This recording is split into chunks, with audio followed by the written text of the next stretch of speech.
السلام علیکم ورحمۃ اللہ وبرکاتہ۔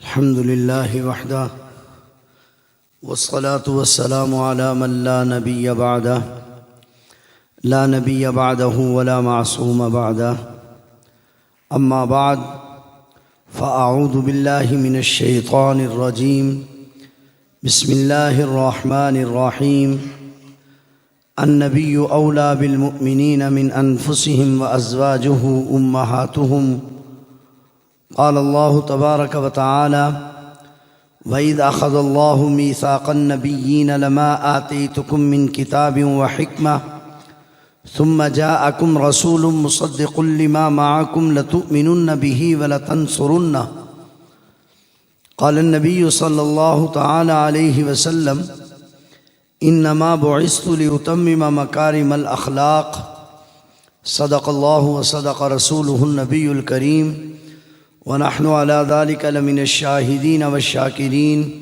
والحمد لله رب العالمين۔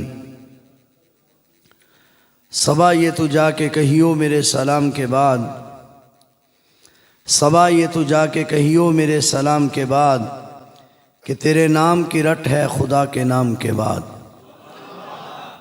محبت کے ساتھ دروشی پڑھ لیجیے۔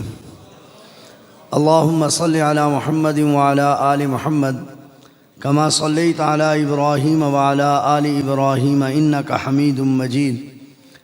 اللہم بارک علی محمد وعلی آل محمد کما بارکت علی ابراہیم وعلی آل ابراہیم انک حمید مجید۔ میرے محترم معزز بزرگوں اور دوستو، ربیع الاول کا مہینہ ہے۔ اسی مہینے کی مناسبت سے اس وقت 3 باتیں عرض کروں گا۔ دعا فرمائے اللہ جل شانہ حق سچ کہنے کی توفیق عطا فرمائے۔ اس مہینے میں عام طور پر سیرت طیبہ کے حوالے سے جلسے ہوا کرتے ہیں۔ پورے ملک میں بلکہ پوری دنیا میں نبی کریم صلی اللہ علیہ وسلم کی ولادت کے عنوان سے یا نبی پاک صلی اللہ علیہ وسلم کی سیرت طیبہ کے عنوان سے اجلاس ہوا کرتے ہیں۔ ہمارے اکابرین اہل سنت والجماعت علماء دیوبند بھی پورے ملک میں یہ پروگرام کرتے ہیں، مگر ہمارے پروگراموں میں تھوڑا سا فرق ہے۔ بہت توجہ سے بات سمجھیں، میں بالکل آپ کا زیادہ وقت نہیں لوں گا۔ اس فرق کو سمجھنے کے لیے پہلے ایک واقعہ سنیں۔ واقعہ بخاری شریف میں ہے۔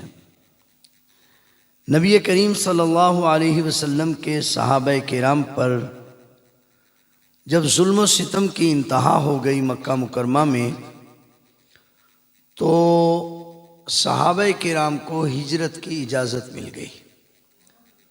تو صحابہ کرام رضوان اللہ تعالی عنہم اجمعین نے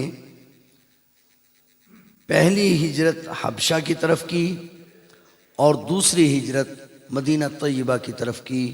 یہ مشہور بات ہے، آپ سب حضرات کے علم میں ہوگی۔ صحابہ کرام کی ایک جماعت جب حبشہ میں گئی اور نجاشی بادشاہ نے ان کو پناہ دے دی، تو یہ جو مکہ کے مشرکین تھے جنہوں نے مسلمانوں پر ظلم و ستم ڈھائے تھے، یہ کچھ پریشان ہو گئے کہ یہ لوگ ہم سے بچ کر نکل گئے، کہیں ایسا نہ ہو کہ ان کا دین حبشہ میں پھیل جائے۔ لہٰذا نجاشی بادشاہ سے درخواست کرنی چاہیے کہ ان لوگوں کو اپنے ملک سے نکال دے۔ چنانچہ ان کا ایک وفد نجاشی بادشاہ کے پاس گیا اور نجاشی بادشاہ سے جا کر کہا کہ آپ ان لوگوں کو اپنے ملک سے نکال دیں۔ نجاشی نے کہا بھئی یہ تو کوئی بات نہیں ہے، میں فریقین کا موقف سنوں گا، موقف سن کے پھر فیصلہ کروں گا۔ چنانچہ اس نے مسلمانوں کو بھی بلا لیا۔ مسلمانوں کے اس گروہ کے، اس جماعت کے جو حبشہ کی طرف آئی تھی، ان کے سربراہ اور امیر تھے حضرت جعفر طیار رضی اللہ تعالیٰ عنہ جو حضرت علی رضی اللہ تعالیٰ عنہ کے بھائی ہیں، اور مشرکین جو آئے تھے ان کے سردار تھے اس وقت مغیرہ بن شعبہ جو ابھی مسلمان نہیں ہوئے تھے، بڑے ذہین آدمی تھے۔ تو مغیرہ بن شعبہ مشرکین کی طرف سے اور مسلمانوں کی طرف سے حضرت جعفر طیار رضی اللہ تعالیٰ عنہ، بات ہوتی رہی، مذاکرات ہوتے رہے، لیکن بات کسی کنارے نہیں لگی۔ یہ لوگ مشرکین نجاشی کو مطمئن نہیں کر سکے، تو نجاشی نے کہا کہ دربار کا وقت ختم ہو گیا ہے، لہٰذا آپ لوگ کل آئیں، پھر دونوں فریقین کی ہم بات سنیں گے۔ اب جب آدمی عدالت سے نکلتا ہے تو جو آپ کی پوری میری طرف رہے گی، میں نے بڑا اہم مسئلہ عرض کرنا ہے۔ جب آدمی عدالت سے نکلتا ہے نا تو عام طور پر پھر وہ باتیں کیا کرتے ہیں کہ یہ کہنا چاہیے تھا، یہ نہیں کہنا چاہیے تھا، یہ بات کرنی تھی، یہ نہیں کرنی چاہیے تھی۔ تو مشرکین جب نکل رہے ہیں نجاشی کے دربار سے، تو نکلتے وقت مغیرہ بن شعبہ نے کہا کہ آج تو جو ہونا تھا سو ہو گیا، کل میں ایک ایسی بات کروں گا کہ نجاشی بادشاہ فوراً ان کو اپنے ملک سے نکال دے گا۔ یہ بات مسلمانوں نے بھی سن لی، تو مسلمانوں نے آپس میں مشورہ شروع کیا۔ بندہ اندازہ لگاتا ہے، ٹیوا لاندہ بندہ اندازہ لگاتا ہے کہ آخر یہ کل کیا بات کریں گے۔ تو حضرت جعفر طیار رضی اللہ تعالیٰ عنہ نے فرمایا کہ یہ کل آ کر یہ بات کریں گے کہ مسلمانوں کا عقیدہ عیسیٰ علیہ السلام کے بارے میں صحیح نہیں ہے، یہ بات کریں گے، اندازہ تھا۔ تو اب مسلمانوں نے آپس میں کہا کہ اگر کل انہوں نے یہ کہہ دیا پھر ہمارا موقف کیا ہوگا۔ بس اس بات کے سنانے کے لیے میں نے پورا واقعہ سنایا۔ واقعہ آپ نے پہلے بھی 12 سنا ہوگا۔ تو حضرت جعفر طیار رضی اللہ تعالیٰ عنہ نے فرمایا کہ بھائی بات یہ ہے کہ نجاشی بادشاہ ہمیں رکھے یا ہمیں نکال دے۔ جو اللہ کے قرآن نے یا نبی پاک صلی اللہ علیہ وسلم کی زبان سے ہم نے عیسیٰ علیہ السلام کے بارے میں سنا ہے، ہم نہ بال کے برابر اس پر زیادہ کریں گے نہ بال کے برابر کم کریں گے۔ نجاشی نے رکھنا ہوگا رکھے گا، نکالنا ہوگا نکال دے گا، لیکن ہم جو قرآن کریم نے کہا ہے اس سے ہم آگے پیچھے نہیں ہوں گے۔ لو جی اگلا دن آ گیا۔ اب ہوا کیا، اگلے دن جو ہی دربار لگا اور مشرکین اور مسلمان دربار میں پہنچے، نجاشی اپنے تخت پر بیٹھا، مغیرہ بن شعبہ نے داخل ہوتے ہی کہا کہ جناب ان کا عقیدہ عیسیٰ علیہ السلام کے بارے میں صحیح نہیں ہے۔ تو نجاشی جو تھا اس نے حضرت جعفر طیار رضی اللہ تعالیٰ عنہ سے فرمایا کہ آپ جو ہے اس پر بات کریں کہ آپ کا عیسیٰ علیہ السلام کے بارے میں کیا عقیدہ ہے۔ تو حضرت جعفر طیار رضی اللہ تعالیٰ عنہ خود بھی حسین تھے، آپ کی آواز بھی بہت حسین تھی۔ حضرت جعفر طیار رضی اللہ تعالیٰ عنہ نے قرآن کریم کی سورہ مریم کے 2 رکوع تلاوت فرمائے۔ اب یہ جو سورہ مریم ہے اس کے پہلے دونوں رکوع ہیں، یہ سارے کے سارے عیسیٰ علیہ السلام اور آپ کی والدہ ماجدہ سیدہ مریم کے بارے میں ہے۔ اب جو ہی نجاشی نے یہ سنا نا کلام، اب وہ اہل لسان تھے، زبان کو سمجھتے تھے، تو نجاشی نے سنتے ہی وہ رو پڑا، اس کے درباری بھی رو پڑے، کیونکہ قرآن کی ایک اپنی تاثیر ہے، اور پھر پڑھنے والے بھی صحابی رسول ہیں، اہل بیت کے ایک فرد ہیں۔ تو حضرت جعفر طیار رضی اللہ تعالیٰ عنہ جب یہ تلاوت کر رہے ہیں تو نجاشی بھی رو رہا ہے، درباری بھی رو رہے ہیں۔ تو جو ہی آپ نے تلاوت ختم کی نا تو نجاشی نے زمین سے ایک تنکا اٹھایا اور تنکا اٹھا کر کہا کہ آج تک تم نے جو کچھ بھی کہا اپنے عیسائی علماء سے، پادریوں سے، کہ تم نے آج تک عیسیٰ علیہ السلام کی جتنی بھی تعریف کی اس کی حیثیت اس نوجوان کے کلام کے مقابلے میں اس تنکے کی بھی نہیں ہے۔ اب میری بات آپ سمجھے ہیں، فرق کیا ہے؟ عیسائی علماء نے تو بڑی تعریف کی ہے عیسیٰ علیہ السلام کی، حتیٰ کہ حد سے بڑھاتے بڑھاتے عیسیٰ علیہ السلام کو خدا تک کہہ دیا۔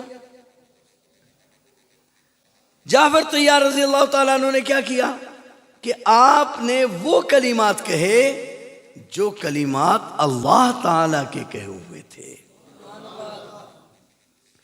وہ کیونکہ زبان کی فصاحت بلاغت کو سمجھتے تھے، اس لیے نجاشی سمجھ گیا کہ اصل عقیدہ اور نظریہ یہ ہے جو خود قرآن کریم نے پیش کیا ہے۔ لہٰذا ہمارے جو اکابر علماء دیوبند ہیں، ان کا ایک خاص طرز یہ ہے کہ ان مہینوں میں یا خاص ایام میں نبی پاک صلی اللہ علیہ وسلم کا تذکرہ تو ہم کریں گے، مگر وہ تذکرہ جو اللہ نے کیا ہے اور اللہ کے رسول نے کیا، کیونکہ جو جامعیت اس تذکرے میں ہے وہ کسی اور تذکرے میں نہیں ہے۔ اب وہ تذکرہ کیا ہے اس کو ذرا سمجھیں۔ نبی کریم صلی اللہ علیہ وسلم کا ایک تعارف وہ ہے جو خود نبی پاک صلی اللہ علیہ وسلم نے پیش کیا ہے۔ نبی پاک صلی اللہ علیہ وسلم نے اپنا تعارف کیا پیش کیا؟ 3 جملے ایک روایت میں آتے ہیں۔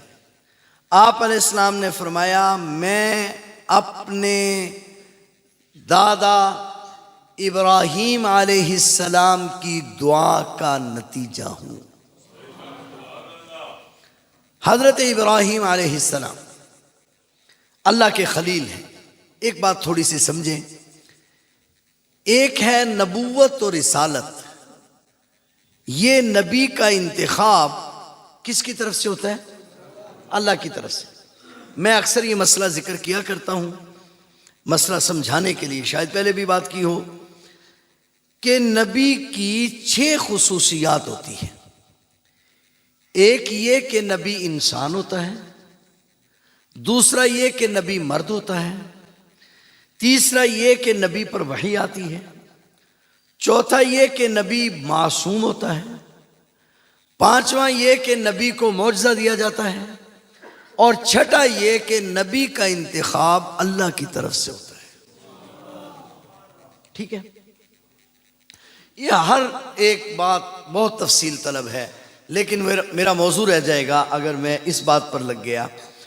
تو دیکھیے، نبی کا انتخاب اللہ کی طرف سے ہوتا ہے، یہ اللہ تعالیٰ کا چناؤ ہوتا ہے۔ تو اللہ تعالیٰ نے جن لوگوں کو بھی 1,24,000 یا 44,000 انسانوں کو اپنا پیغام اپنے بندوں تک پہنچانے کے لیے چنا ہے، جہاں تک چناؤ کا تعلق ہے کہ یہ اللہ کے پیغام بر ہیں، اللہ کا پیغام پہنچانے والے ہیں، اس میں وہ سب برابر ہیں، مگر عظمت اور مقام میں فرق ہے۔ تِلْكَ الرُّسُلُ فَضَّلْنَا بَعْضَهُمْ عَلَى بَعْضٍ، اللہ نے بعض نبیوں کو بعض پر فضیلت دی۔ تو فضیلت کے اعتبار سے ہمارے نبی سب نبیوں سے افضل ہیں۔ دوسرے نمبر پر ہیں حضرت ابراہیم علیہ السلام۔ افضلیت میں دوسرا نمبر کس کا ہے؟ ابراہیم علیہ السلام کا۔ ابراہیم علیہ السلام جو ہیں یہ اللہ تعالیٰ کے خلیل ہیں۔ کیا ہیں؟ سارے بولیں گے ذرا۔ ابراہیم علیہ السلام اللہ کے کیا ہیں؟ خلیل۔ پتہ کسے کہتے ہیں؟ کنجوسوں والا معنی نہیں کرنا۔ خلیل کہتے ہیں ایسے دوست کو جو سب کچھ اپنا اپنے محبوب پر، دوست پر قربان کرتے۔ تو علماء نے لکھا ہے کہ خلیل دنیا میں 2 ہیں، ایک خلیل ہے اللہ کے اور ایک خلیل ہے رسول اللہ صلی اللہ علیہ وسلم۔ اللہ نے اپنے خلیل پہ سب کچھ اللہ کے خلیل نے اللہ پہ سب کچھ لٹایا ہے، اور رسول اللہ صلی اللہ علیہ وسلم کے خلیل نے بھی رسول اللہ پہ سب کچھ لٹایا ہے۔ تو ابراہیم علیہ السلام، حضور علیہ السلام نے فرمایا کہ میں ابراہیم علیہ السلام کی دعا کا نتیجہ ہوں۔ ابراہیم علیہ السلام نے جب باپ بیٹوں نے بیت اللہ کو تعمیر کر لیا، اس سے پہلے چند امتحان ہوئے، کہا برادری کو چھوڑ دو، چھوڑ دیا، کہا برادری سے ٹکرا جاؤ، ٹکرا گئے، کہا بیوی بچوں کو ویرانے میں چھوڑاؤ، چھوڑائے، کہا اپنے جوان بیٹے کو میرے راستے میں قربان کرو، تو قربانی کے لیے لے کر گلے پر چھری رکھ دی، بلکہ چلا دی اپنی طرف سے، اور اب حکم دیا کہ میرا گھر بناؤ، تو باپ بیٹوں نے مل کر گھر بنایا۔ اللہ کا گھر بنانے کے بعد دو دعائیں کی۔ ایک دعا تو یہ کی ربنا تقبل منا، یا اللہ ہماری طرف سے اپنے گھر کی یہ جو ہم نے خدمت کی ہے، تیرے گھر کو بنایا ہے، اس کو قبول فرما۔ یہاں ایک بات عرض کر دوں، ناراض تو نہیں ہوں گے آپ؟ ابراہیم علیہ السلام نے ہمیں ایک مسئلہ سمجھایا، کاش کہ ہم مسئلہ سمجھ جائیں۔ کیا؟ کہ گھر اللہ کی توفیق سے تعمیر کیا نا بیت اللہ، جی، تعمیر کرنے کے بعد ابراہیم علیہ السلام نے دعا کی، یا اللہ ہم سے جو تیرے گھر کی خدمت ہوئی ہم نے کی ہے، اس کو ہماری جانب سے قبول فرما۔ اس کا مطلب یہ ہے کہ اگر کوئی آدمی اللہ کے گھر میں اینٹ لگاتا ہے، مسجد بچھاتا ہے، مصلی بچھاتا ہے، جی، اللہ کے گھر میں مینار بنوا دیتا ہے، کوئی تعمیر کر دیتا ہے، مسجد کی کسی ضرورت کو پورا کر دیتا ہے، تو اس کو پورا کرنے کے بعد اکڑ نہ جائے، بلکہ اللہ تعالیٰ سے عاجزی کے ساتھ دعا کرے کہ اللہ میری اس خدمت کو قبول فرما۔ بات سمجھ رہے ہیں یا نہیں سمجھ رہے؟ ابراہیم علیہ السلام نے اللہ کے گھر کو تعمیر کر کے آپ پھر دعا کی، اور اگر آپ کی توجہ ہو تو یہ مسجد کی خدمت کرنا، ویسے میری زبان پہ بات آ گئی، کچھ بات عرض کر دوں اس حوالے سے۔ مسجد کی خدمت کرنا، مسجد میں کوئی کام کرنا، اس کو معمولی سعادت نہ سمجھو، جی، یہ بہت بڑا اعزاز ہے۔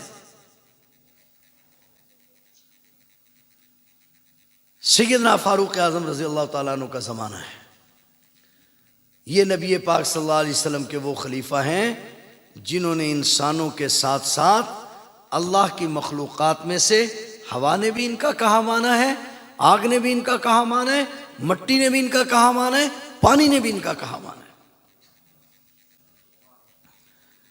جب مدینہ منورہ میں ایک آگ کے نکلنے کی ان کو اطلاع ملی، تو سیدنا فاروق اعظم رضی اللہ تعالیٰ عنہ نے حضرت ابو دردہ رضی اللہ تعالیٰ عنہ کو اپنی چادر دے کر بھیجا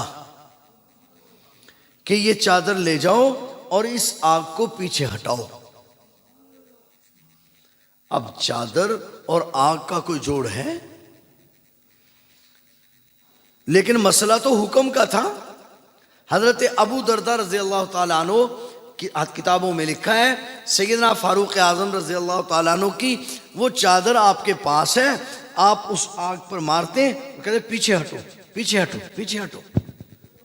آج بھی مدینہ طیبہ میں وہ کالے رنگ کا پہاڑ موجود ہے، جس میں سیدنا ابو دردہ نے فاروق اعظم کی اس چادر سے آگ کو ہٹایا ہٹایا ہٹایا، اور وہاں لے گئے جہاں سے وہ نکل رہی تھی، پھر اوپر سے چادر ماری، نیچے چلو، چنانچہ وہ آگ پہاڑ کے اندر داخل ہو۔ تو یہ تو سیدنا فاروق اعظم رضی اللہ تعالیٰ عنہ کا اعزاز تھا اور آپ کی کرامت تھی، لیکن اس پر محدثین نے بحث کی ہے کہ اور بھی معروف مشہور صحابہ کرام موجود تھے، سیدنا فاروق اعظم رضی اللہ تعالیٰ عنہ نے اس عمل کے لیے حضرت ابو دردہ رضی اللہ تعالیٰ عنہ کا انتخاب کیوں کیا؟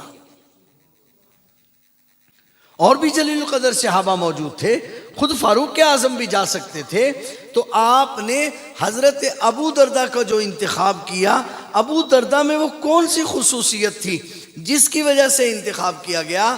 کہا ابو دردہ کی خصوصیت یہ تھی کہ ابو دردہ وہ صحابی ہے جس نے مسجد نبوی میں پہلا چراغ جلایا تھا۔ یہ اعزاز اس وجہ سے ملا کہ حضرت ابو دردہ رضی اللہ تعالیٰ عنہ وہ آدمی ہیں جنہوں نے مسجد نبوی میں پہلا چراغ جلایا تھا۔ میں کہنا یہ چاہتا ہوں کہ اللہ تعالیٰ کسی سے یہ خدمت لے لے تو یہ اللہ تعالیٰ کا اس پر احسان ہے۔ تو ابراہیم علیہ السلام نے ایک تو یہ دعا فرمائی کہ اللہ اس خدمت کو میری جانب سے قبول فرما لے، اور دوسرا یہ کہا ربنا وبعث فیہم رسولا، اللہ جس نبی کا سب انتظار کر رہے ہیں ان کو میری اولاد میں پیدا فرما۔ تو حضور علیہ السلام کا وہ تعارف کرا رہا ہوں جو تعارف آپ نے اپنا خود کرایا ہے۔ آپ علیہ السلام نے فرمایا میں عیسیٰ علیہ السلام کی بشارت ہوں۔ لکھا ہے کتابوں میں کہ حضرت عیسیٰ علیہ السلام جب کسی کو دین کی دعوت دیتے تھے تو جہاں اپنی نبوت اور رسالت کا اقرار کراتے تھے، اپنا کلمہ پڑھاتے تھے، وہاں یہ بات بھی فرماتے تھے کہ میرے بعد ایک نبی آنے والے ہیں جو ساری کائنات کے نبی ہوں۔ وَمُبَشِّرًا بِرَسُولٍ يَأْتِي مِن بَعْدُ اسْمُهُ احمد، میرے بعد ایک نبی آنے والے ہیں اور ان کا نام احمد ہے۔ آپ علیہ السلام کے دو نام مشہور ہیں، احمد اور محمد۔ سب کہہ دو صلی اللہ، سارے محبت سے صلی اللہ۔ احمد کا معنی ہے سب سے زیادہ تعریف کرنے والا، محمد کا معنی ہے جس کی سب سے زیادہ تعریف کی جائے۔ تو علماء نے لکھا ہے کہ جب نبی پاک صلی اللہ علیہ وسلم اللہ کی تعریف کریں تو آپ احمد، اور جب اللہ آپ کی تعریف کرے تو آپ محمد۔ سب کہہ دو، سب کہہ دیجئے صلی اللہ، ذرا محبت سے صلی اللہ علیہ وسلم۔ تو دوسری بات کیا فرمائی آپ نے؟ پہلی بات کہی میں ابراہیم علیہ السلام کی دعا کا نتیجہ ہوں، دوسری بات ارشاد فرمائی میں عیسیٰ علیہ السلام کی بشارت ہوں، تیسری بات آپ نے ارشاد فرمائی کہ میں اپنی والدہ سیدہ آمنہ کے خواب کی تعبیر ہوں۔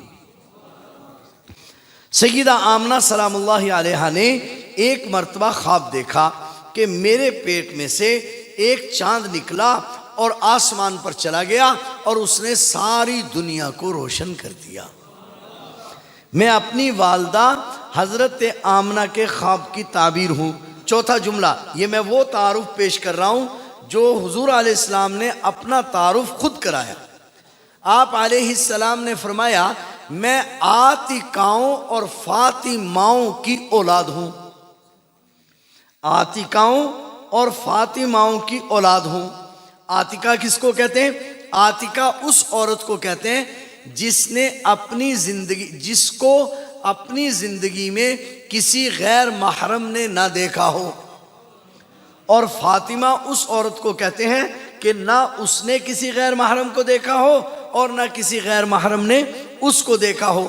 تو آپ علیہ السلام نے فرمایا میں عاتقاؤں اور فاطماؤں کی اولاد ہوں، یعنی میری ماؤں میں کچھ عورتیں ایسی ہیں کہ انہوں نے زندگی میں کسی غیر محرم کو نہیں دیکھا، اور کچھ عورتیں ایسی ہیں نہ انہوں نے کسی غیر محرم کو دیکھا ہے اور نہ کسی غیر محرم نے ان کو دیکھا ہے۔ اور پانچواں جملہ ارشاد فرمایا میں حسب اور نسب کے اعتبار سے پاک ہوں۔ حسب کے اعتبار سے پاک ہونے کا کیا مطلب؟ کہ میری والدہ سیدہ آمنہ سے لے کر حضرت اماں حوا تک، اور میرے والد حضرت عبداللہ سے لے کر آدم علیہ السلام تک کوئی فاحش، کوئی فاحشہ عورت یا کوئی فاحش مرد نہیں گزرا۔ میں حسب اور نسب کے اعتبار سے پاک ہوں، میں ذبحین کا بیٹا ہوں۔ میں نے پہلے بات یہ عرض کی تھی کہ میں وہ تعارف حضور علیہ السلام کا پیش کر رہا ہوں جو خود حضور نے اپنا تعارف پیش کیا. میں ذبحین کا بیٹا ہوں، یعنی میں دو ذبح ہونے والوں کا بیٹا ہوں. ایک ذبح ہونے والے تو آ گئے حضرت اسماعیل علیہ السلام، اور دوسرے حضرت عبداللہ. جی قصہ مشہور ہے، حضرت عبد المطلب یہ حضور علیہ السلام کے دادا ہیں، اور یہ حتیم میں لیٹے ہوئے ہیں کہ آپ کو خواب آیا کہ احفر برا، کنویں کو کھودو. کہا وما برا، برا کیا ہے؟ کہا وہ زمزم کا کنواں ہے. حضرت ابراہیم علیہ السلام کے زمانے کے بعد ایک مرتبہ یہاں پانی آ گیا تھا، اور اس پانی کی وجہ سے زمزم کا کنواں بند ہو گیا تھا. زمزم کا کنواں جو بند ہو گیا، اب اس کے نشانات بھی ختم ہو گئے. تو عبد المطلب کو حکم ہوا کہ اس کو کھودو. اب عبد المطلب نے پوچھا کہ وہ کنواں کہاں ہے، تو خواب میں ہی نشاندہی کر دی گئی. تو صبح حضرت عبد المطلب نے اپنے 11 بیٹوں کو لے کر اس کو کھودنا شروع کر دیا. نیچے تک گئے تو ایک جگہ آ کر ایک ایسی چٹان آ گئی کہ وہاں پر حضرت عبد المطلب کے سارے بیٹے بے بس ہو گئے. تو عبد المطلب نے وہاں پر نظر مانی کہ اے اللہ، اگر یہ کنواں کھودنے میں ہم کامیاب ہو جائیں تو یا اللہ میں اپنا ایک بیٹا تیرے نام پہ ذبح کروں گا. تو اللہ کا کرنا ایسا ہوا کہ وہ کنواں کھودنے میں کامیاب ہو گئے. اب انسانی طبیعت یہ ہے کہ جب کام ہو جاتا ہے نا، پھر آدمی نے جو منتیں مانی ہوتی ہے نا مشکل وقت میں، ان کو آدمی عام طور پہ بھول جاتا ہے. جی جب آدمی پھنستا ہے نا تو کوئی کہتا ہے میں 1000 رکعت نفل پڑھوں گا، میں فلاں کام کروں گا، فلاں کام کروں گا، اور جو ہی کام ہو جاتا ہے پھر انسان کی طبیعت یہ ہے کہ وہ بھول جاتا ہے. تو حضرت عبد المطلب بھی اپنی بات کو بھول گئے. چند دن گزرے تھے کہ حضرت عبد المطلب جو ہیں وہ لیٹے ہوئے تھے حتیم میں، تو آواز آئی عبد المطلب اوفو بالعہد، اپنا وعدہ پورا کرو. تو عبد المطلب اٹھے، اب وعدہ پورا کرنا تھا، قرہ اندازی کی تو حضرت عبداللہ کا نام نکل آیا. حضرت عبداللہ کو ذبح کرنے کے لیے لے جا رہے تھے کہ آپ کی پھوپھی نبی پاک صلی اللہ علیہ وسلم کی پھوپھی حضرت عبداللہ کی بہن آ گئی. اس نے کہا میں تو اپنا بیٹا ذبح نہیں ہونے دوں گی. بھئی اب کیا کریں؟ کہا کسی سیانے سے پوچھو. اس کا مطلب یہ ہے کہ بڑوں سے بات پوچھنے کا رواج پرانا ہے کہ کسی سیانے سے پوچھو. تو ایک صاحب سے پوچھا، انہوں نے کہا کہ بھئی کیونکہ ایک آدمی کے بدلے میں 5 اونٹ اس زمانے میں دیے جاتے تھے، ایک طرف حضرت عبداللہ کا نام لکھو اور دوسری طرف 5 اونٹوں کا نام لکھو، پھر قرہ ڈالو. چنانچہ 5 اونٹ ایک طرف لکھے گئے، حضرت عبداللہ کا نام ایک پرچی پر لکھا گیا، اور قرہ پھر حضرت عبداللہ کے نام. پھر 10، پھر 15، پھر 20، پھر 30، پھر 40، پھر 50، پھر 60، پھر 70، قرہ اندازی ہو اور قرہ حضرت عبداللہ کے نام، حتیٰ کہ 100 اونٹ لکھے گئے. اور 100 اونٹوں کے بارے میں پھر قرہ 100 اونٹوں کے نام آیا. تو حضرت عبداللہ کی جگہ پر پھر 100 اونٹ ذبح کیے گئے. تو آپ علیہ السلام نے فرمایا میں 2 ذبح ہونے والوں کا بیٹا ہوں. بات میری قریب لگ گئی. میں بات یہ عرض کر رہا تھا کہ اس موقع پر ہمارے اکابرین نبی کریم صلی اللہ علیہ وسلم کا وہ تعارف کراتے ہیں جو خود حضور علیہ السلام نے کرایا ہے یا اللہ جل شانہ نے کرایا. اب اللہ جل شانہ کے ابھی میرے 2 منٹ باقی ہیں، میں ایک بات اس میں اور کر لیتا ہوں. اللہ جل شانہ نے کیا تعارف کرایا؟ سبحان الذی اسرا. ہیں جی آگے کیا ہے؟ آہستہ بول رہے ہیں آپ، آہستہ بول رہے ہیں. سبحان الذی اسرا، پاک ہے وہ ذات جو لے گئی اپنے. حضور علیہ السلام کا ایک تعارف یہ ہے کہ آپ اللہ کے بندے ہیں.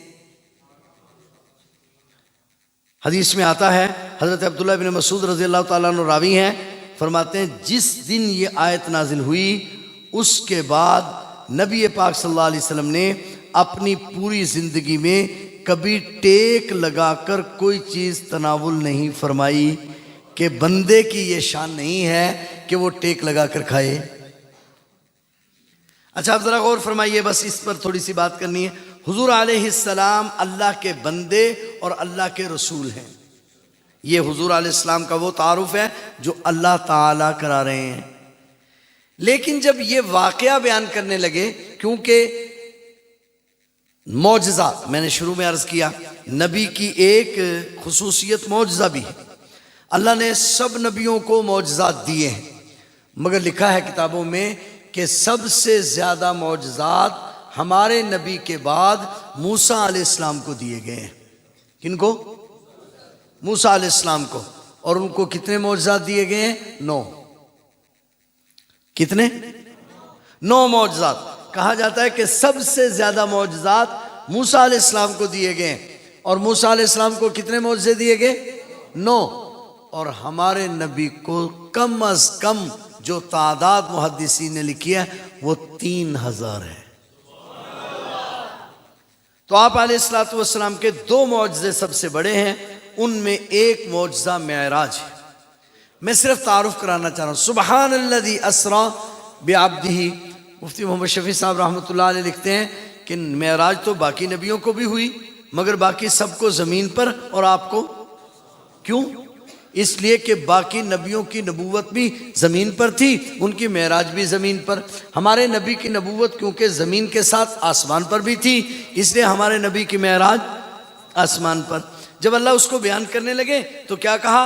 اسریٰ بعبدہ، پاک ہے وہ ذات جو اپنے بندے کو لے گئی۔ تو بنورہ کیوں نہیں کہا؟ کہا بنورہ اس لیے نہیں کہا کہ نور کا آسمانوں پر جانا کوئی کمال نہیں ہے۔ کاش آپ کی توجہ ہو، نور کا آسمانوں پر جانا کوئی کمال نہیں ہے۔ اگر آپ کو یاد ہو واقعہ، جس وقت سیدنا ابو بکر صدیق رضی اللہ تعالیٰ عنہ حضور علیہ السلام معراج سے واپس آئے تو ابو جہل نے حضرت ابو بکر صدیق سے کہا، سنیے آج کوئی بات، کہ ایک آدمی راتوں رات 7 آسمانوں پر چلا جائے، بیت المقدس میں چلا جائے، فلاں جگہ چلا جائے، فلاں جگہ چلا جائے، یہ پوسیبل ہے؟ یہ ممکن ہے؟ کہا نہیں۔ کہا یہ تو بتاؤ ایسی باتیں کون کہہ رہا ہے؟ کہا تمہارا دوست کہہ رہا ہے، تمہارا محبوب کہہ رہا ہے کہ میں راتوں رات آسمان پر، بس فوراً انداز بدل گیا۔ کہا نہیں، اگر میرے محبوب نے کی ہے پھر صحیح ہے۔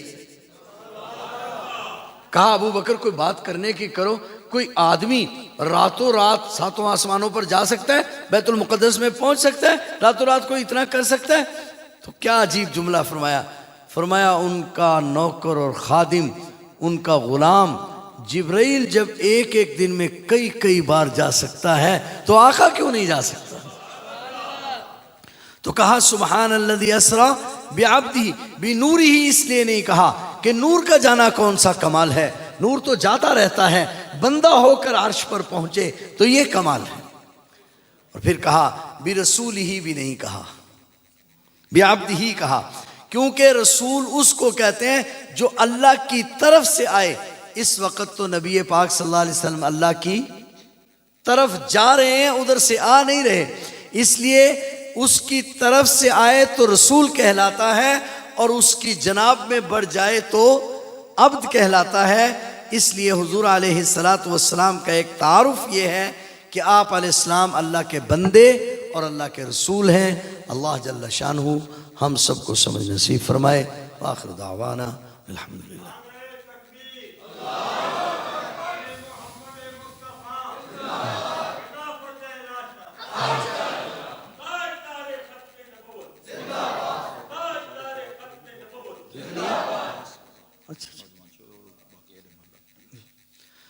الحمدللہ رب العالمین الرحمن الرحیم مالک یوم الدین، اللہم صلی علی سیدنا و مولانا محمد وعلی آل سیدنا و مولانا محمد مبارک وسلم وصلی علیہ۔ اللہ کریم ہم سب کی حاضری کو قبول فرما، جو کچھ کہا اور سنا ہے اللہ تعالی ہم سب کو اس کی سمجھ نصیب فرما۔ یا اللہ نبی کریم صلی اللہ علیہ وسلم کا مقام اور مرتبہ ہمیں سمجھنے کی اللہ کریم پوری توفیق نصیب فرما۔ یا ارحم الراحمین آپ علیہ السلام کی ہر قسم کی بے ادبی سے ہم سب کو محفوظ فرما۔ یا ارحم الراحمین نبی کریم صلی اللہ علیہ وسلم کی ہم سب کو کامل اتباع نصیب فرما۔ کامل محبت نصیب فرما، آج تک جو کمی کوتاہی ہوئی اس کو اپنے لطف و احسان سے معاف فرما دے۔ یا اللہ آج کی اس مجلس کا ثواب جو اس میں قرآن کریم پڑھا گیا، درود شریف پڑھا گیا، دین کی بات کہی اور سنی گئی، حضور علیہ الصلوۃ والسلام کی تعریف کی گئی، یا اللہ اس کو اپنی بارگاہ میں قبول فرما۔ اس کا ثواب نبی کریم صلی اللہ علیہ وسلم کو اپنی اور ان کی شان نشان عطا فرما۔ حضور علیہ الصلوۃ والسلام کے توفیل بھائی وقاص رضا صاحب کی روح مبارکہ کو پہنچا، اور ہم میں سے جن کے والدین وفات پا چکے ہیں اللہ سب کے ارواح مبارکہ کو فرما، جن کے والدین زندہ ہیں اللہ ان کو خدمت کی توفیق عطا فرما، ہم سب کی جائز ضروریات کو اپنی مہربانی سے پورا فرما، کل بیماروں کو شفا کاملہ عاجلہ نصیب فرما۔ جن دوست احباب نے آج کی اس مجلس کا اہتمام کیا ہے اللہ کریم ان سب کو اپنی شان شان جزا نصیب فرما۔ صلی اللہ تعالی علی خیر خلقہ محمد و آلہ و صحبہ۔